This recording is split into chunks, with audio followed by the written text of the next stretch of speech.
I'm Glenn Turman. African Americans have long been acknowledged for their creativity and genius in theater, dance, music, art, and literature. But there's another kind of creative contribution African Americans have made, and that's the art of invention. From the moment you turn a doorknob, flick an on-off switch, start your engine, stop for a traffic light, take an elevator, watch a missile launch, or talk on your cellular phone, you've come into contact with an invention or innovation created by an African American. Since records of inventors' race weren't kept when the U.S. Patent Office was established in 1790, we may never know exactly how many patents were issued to African Americans. Now, probably the person most responsible for gathering information on early black inventors was Henry E. Baker. An assistant U.S. patent officer and graduate of Harvard Law School, Baker dedicated his life to uncovering and publicizing the contributions of black inventors. Under the auspices of the U.S. Patent Office, Baker sent out letters to lawyers throughout the country asking them to identify any black inventors they may have filed patent papers for. In 1913, patent lawyer B.J. Nolan of Chattanooga, Tennessee wrote, "I never knew a Negro to even suggest an idea, much less try to patent one. And I've dealt with them Negroes all my life." Baker didn't let letters like that discourage him. By the time of his death, his work produced 4 massive volumes and uncovered some remarkable inventions patented by black men and women. In 18th century America, one black man of inventive genius made a name for himself, a tobacco farmer named Benjamin Banneker. He resembled Benjamin Franklin in stature and was one of the country's most brilliant mathematicians. Inspired by the theories of Copernicus, Banneker became a self-taught astronomer at age 60. In 1754, at the age of 24, Banneker made a clock entirely out of wood, which remained accurate for nearly 40 years. He was one of the surveyors in the planning of Washington, D.C., and a scientific genius. With borrowed books and instruments, Banneker taught himself the fundamentals of astronomy, keeping a journal of his calculations. Besides predicting the weather and seasons, Banneker used his almanac to extol the achievements of blacks beyond himself. When he included a poem written by the renowned poet Phyllis Wheatley, he wrote, "Africans and their descendants are capable of attaining a degree of eminence in the liberal sciences. Benjamin is not the only proof." Wheatley's poem perhaps best echoed their feelings about the injustices of human bondage. Should you wonder from whence my love of freedom sprung? I young and live by seeming cruel fate was snatched from Africa, fancy happy seat. What pains excruciating must molest, what sorrows labor in my parents' breast. Steeled was that, should and by no misery moved, that from a father sees this babe beloved. Such my case.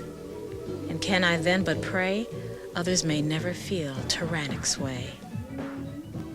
Just as Banneker loved the stars, James Forten of Philadelphia loved the sea. One of the original abolitionist leaders, Forten invented a device around 1800 that aided in the control of sails on ships.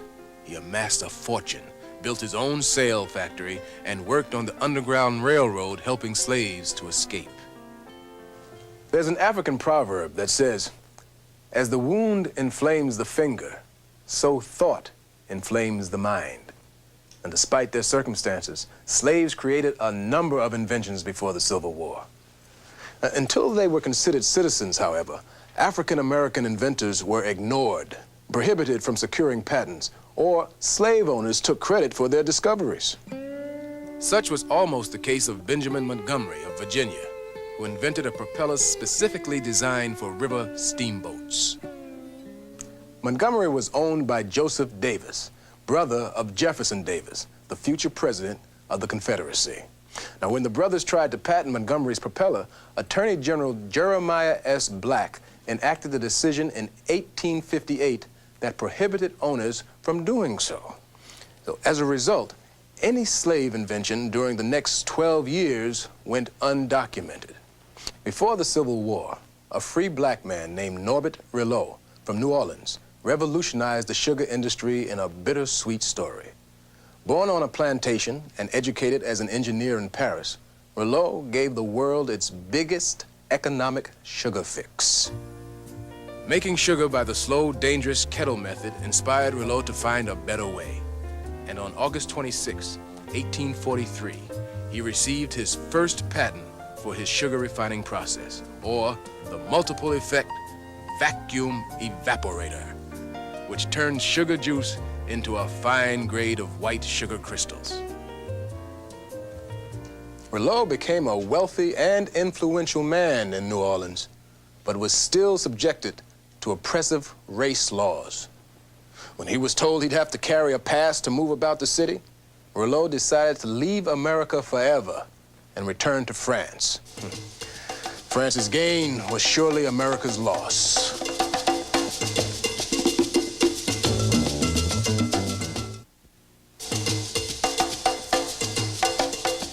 Industrial growth in America was tremendous, and both black and white inventors were responsible. By 1870, the patent restraints for blacks had been lifted and signaled an explosion of inventions to come. One of those inventions was from Jan Metzeliger, a black immigrant from New Guinea who settled in Lynn, Massachusetts, the center of the shoemaking industry. Now, his invention revolutionized the shoe manufacturing industry and created thousands of jobs. Prior to Metzeliger's invention, connecting the leather uppers to the soles of the shoes was done by hand, a process called lasting. He wanted to make shoes affordable for everyone, and after working secretly at night for 10 years, Metzeliger created a lasting machine that could turn out a complete shoe. His drawings, however, were so complex, the U.S. Patent Office couldn't believe the machine worked, so an official was sent to inspect it. And on March 20th, 1883, Jan Metzeliger was issued his first patent. Metzeliger tried unsuccessfully to market his invention himself and sold the rights to his invention for stock in a new company. He took to performing in plays, but died a forgotten inventor before he reaped any financial rewards. Metzeliger's recognition finally came a century later when a postage stamp commemorated his name and a bridge in his honor was dedicated in his hometown of Lynn, Massachusetts. With the introduction of Henry Ford's Model T, cars began to move horses aside, and America shifted full speed ahead. Between 1871 and 1900, more than 300 patents were awarded for inventions and innovations by blacks. Inventors have become a part of American folklore as well. If you've ever heard the phrase, the real McCoy, you know what I mean. The phrase was coined for a master inventor, Elijah McCoy, who ultimately patented over 60 lubricating systems, including an air brake system for railroads. In the late 1870s, most machines, including trains, had to be stopped every time they needed oil. The oilman would walk the length of the train and oil all the moving parts. McCoy devised a method for oiling machinery as it was running. And on June 23rd, 1872, he received a patent for the lubricating cup. McCoy believed in producing quality work. As a result, his lubricating system was used on locomotives, machinery in factories, and on engines of transatlantic steamships around the world. McCoy's system was so effective that buyers of new machinery would ask the sellers, "Does the equipment have the real McCoy?" If it didn't, they wouldn't buy it. So if you want the genuine article, the real thing, just ask for the real McCoy. In a country that still had the feeling that the oppressed race had contributed little or nothing, African Americans began to catch the public's attention. Exhibits at the 1895 Atlanta Exposition and the 1907 Jamestown Exposition gave black inventors the opportunity to showcase their accomplishments. On the flip side, in 1896, the Supreme Court ruled in Plessy versus Ferguson that separate but equal facilities for whites and blacks was constitutional, which marked the beginning of Jim Crow laws and legalized segregation. Despite the trials and stresses of life, people enjoyed their recreational time and hobbies were springboards for inventions. Now, take, for instance, dentist George Grant. He loved playing golf. And on December 12, 1899, he received a patent for an object that golfers have been using ever since. The golf tee. Before Grant's inventions, players would form cone-shaped mounds of sand with their fingers on which the ball sat. Now today, this tooth-shaped invention has improved many a golfer's drive.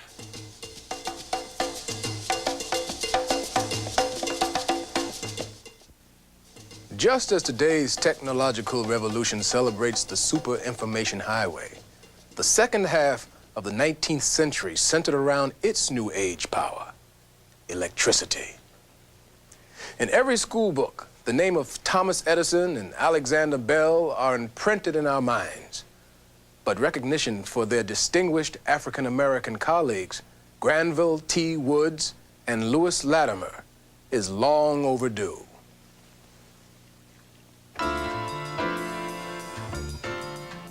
Lewis Latimer was a self-made man who became a pioneer in the development of electricity.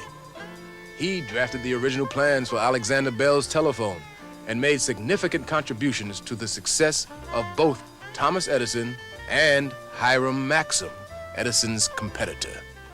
While employed with Maxim, Latimer perfected Edison's light bulb by making improvements in the incandescent electric lamp in 1882. He then supervised the installation of electric lighting systems in major cities around the world.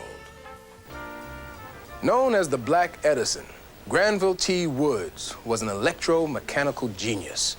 Like Edison, Woods was years ahead of his time and founded his own company to research, manufacture, and market his electrical inventions. His versatility resulted in 65 patents relating to electricity, from electric railway cars to an incubator for hatching chicken eggs. When the first subway rail pulled into Grand Central Station, Granville Woods had made his mark. In 1901, he was issued a patent for the third rail system, still used in subways today around the world. Concerned about the number of train collisions, Woods developed a railway telegraphy system, which improved train safety by letting the train engineer know how close his train was to others.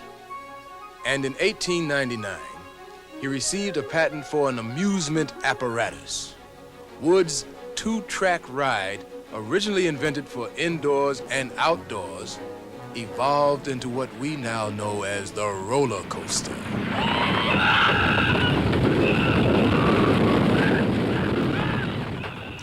Woods' inventions caught the public's attention when he won 2 legal disputes against Edison. In fact, when Edison lost the second action, he asked Woods to come work for him. But Woods, whose patents were bought by General Electric, Bell Telephone, and Westinghouse, decided to remain on his own. By the turn of the century, a surge of inventions was well underway. African Americans received an estimated 1,000 patents by 1913 in nearly every field of industrial arts, machinery, transportation, agricultural, and electrical devices. Garrett Morgan was constantly thinking about the future. He'd say, if it's in a book, you can do it. If it's not, then use your imagination.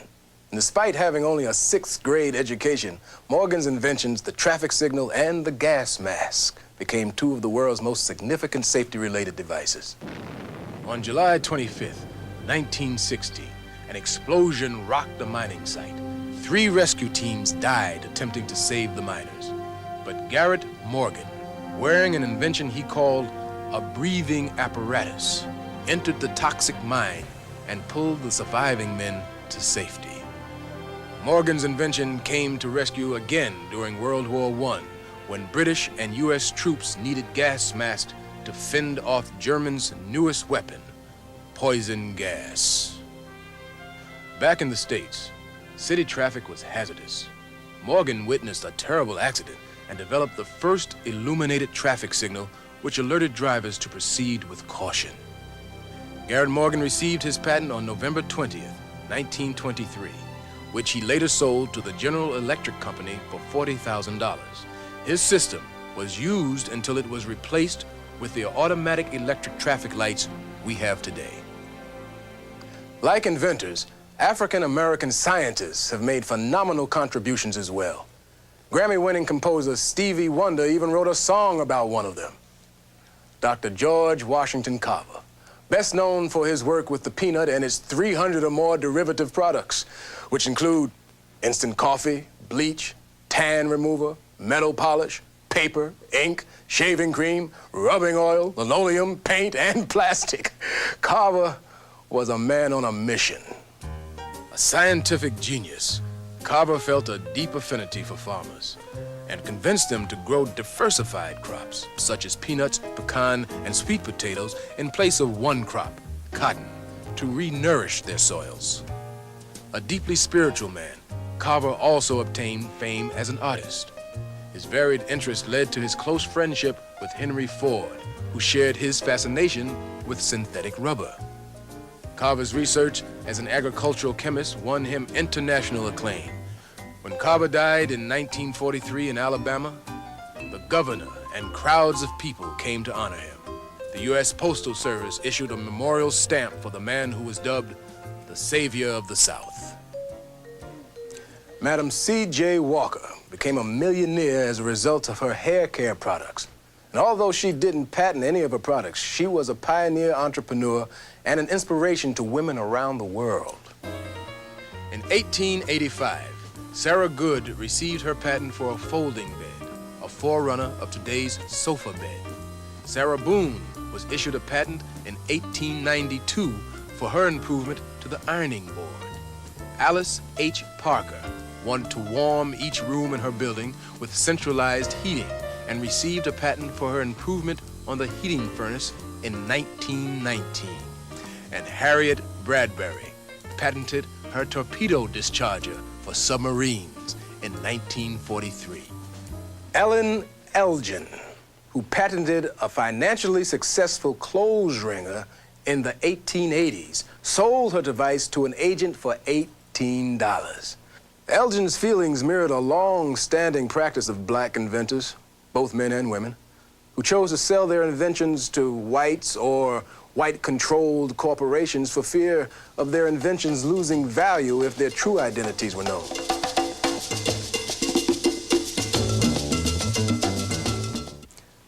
The contributions inventors and scientists have made is tremendous. As we look to the future, there are two African Americans who are continuing that creativity. Take the case of ophthalmologist Dr. Patricia Bath, who in 1988 received a patent for the laser phaco probe. Now, that's a device that removes cataracts. Dr. Bath holds the patents for her inventions in Japan, Canada, Europe, and the United States. I was once referred a very difficult and challenging case of a blind woman. I spent many nights thinking and planning her surgery. And then, by divine inspiration, an idea occurred of a new way to remove cataracts using a fiber-guided laser. I realized that this technique was a great improvement in cataract surgery. I then conducted some research studies in Berlin, and it was at that point that I developed my first of many prototypes of the laser phaco probe. As a black woman surgeon, it's very difficult to overcome some of the stereotypic impressions of male colleagues. When I joined the faculty of UCLA in 1974, I was the first woman faculty member in the Department of Ophthalmology. I imagine my colleagues did not feel that I could be equally gifted and skilled. However, I now accept the challenge because it made me struggle to be the very best. Engineer Lonnie Johnson strikes a chord of success in two very different worlds with his invention. I've been an inventor all my life. As long as I can remember, I have been tinkering and making things work. So I decided to do a water gun or something simple that most people could appreciate. and use the revenues from that invention as a stepping stone to allow me to do some of my more challenging ideas. The role of the inventor is like the barnstormer, the guy who comes in and shakes everything up and is able to take on the big boys. From telephones to electric street lighting, from refrigerated trucks to automatic transmissions, and from artificial heart stimulators to space shuttle retrieval arms, African-American inventors have triumphed over adverse conditions and continue to contribute to scientific and innovative discoveries that benefit the global community. We've met just a few of the men and women who are making it happen. We hope that you will visit your local library and continue the journey.